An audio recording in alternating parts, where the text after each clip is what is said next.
Star ராசி அப்படின்னு சொல்லக்கூடிய கடக ராசி. இன்னைக்கு கடகத்தை பத்தி எல்லாம் பேசியாச்சு.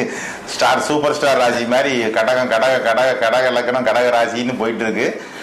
அந்த கடக லக்னமாவோ ராசியாவோ இருக்கக்கூடிய அந்த ராசி மண்டலத்துக்கே குரு பகவான் வராது. இது ஒரு புரட்சின்னா இது ஒரு விதமான புரட்சி. எப்படியா இருக்கு சொல்லுங்க கடகத்துக்கு? கரெக்டா கேட்டீங்க. இருந்தாலும் உண்மையை சொல்லித்தான் ஜோதிட சாஸ்திரத்துல உண்மையதான் அதான் சொல்லலாம். திருப்பி அங்க ஜென்ம குரு வனவாசம் அதெல்லாம் சொல்லுவாங்க. அது இப்போ எங்கேயுமே காடே கிடையாது. சரி, அதெல்லாம் வனவாசம் எல்லாம் இல்ல. சரி, ஒரு காடு இல்லைன்னா டெல்லி போண்டி இருக்குமா? சொல்றேன். சரி, இப்ப என்னன்னு கேட்டீங்கன்னா அதான் காடு இருப்போம். அதாவது கடக ராசிக்கு பாத்தீங்கன்னா ஜென்மத்துல குரு வரும். சரி, குரு உச்சத்துக்கு வருது. அது பூச நட்சத்திரத்துல முதல்ல உட்கார்றது. முதல்ல எங்க வருது? புனர்பூசம் புனர்பூசம் 4ஆம் 2 மாசம் தான் இருக்கும். அப்ப பூசத்துக்கு வந்துடும். ஜென்ம குரு என்ன சொல்லிருக்குன்னு கேட்டீங்கன்னா ராஜபயம்னு சொல்லிருக்கு. ராஜபயம், ராஜ கோபம்.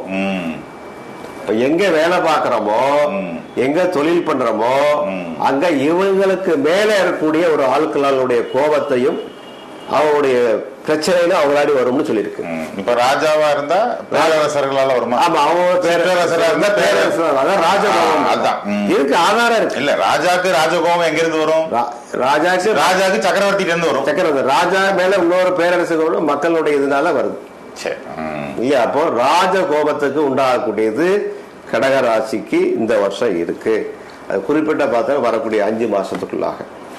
அதே மாதிரி ஜென்ம ஒரு வனவாச காலமா இருக்கிறதுனால, குரு பலம் இருக்கிறதுனால பிறந்த ஜாதகங்கள்ல வலுவில்ல இல்லாத பல ஜாதகர் பிரயாணம் ரொம்ப கவனமா போகணும். 2 சக்கர வாகனங்கள் மெதுவாக ஓட்டணும். கோவில் போனால் கவனமா போகணும். குறிப்பா பார்த்தீங்கன்னா விமான பிரயாணம் தவிர்க்கணும். பிறந்த ஜாதகத்துல பலம் இல்லைன்னா விமான பிரயாணம் தவிர்க்க குடிக்கலாம். ஜென்ம ராசி குரு வனவாசம்லாம் இப்ப வனம் எங்கேயுமே காடே கிடையாது. அதனால எல்லாமே இப்ப வீடாயிருச்சு, நகரமாயிருச்சு. வனவாசம் கிடையாது. அலைச்சல் இருக்கும். அலைச்சல் திரிச்சல், அது மாதிரி நிறைய பிரயாணங்கள் அதிகரிக்கும்.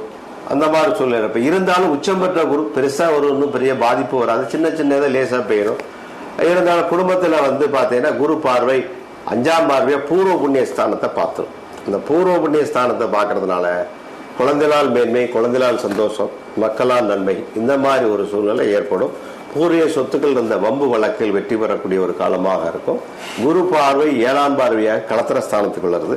இந்த களத்திர ஸ்தானத்துக்கு வரதுனால கணவன் மனைவி வெற்றி ஏற்படும். புதிய நண்பர்களால் நன்மையும் பழைய நண்பர்களால் விரோதமும் ஏற்படக்கூடிய ஒரு காலமாக அமைப்போம்.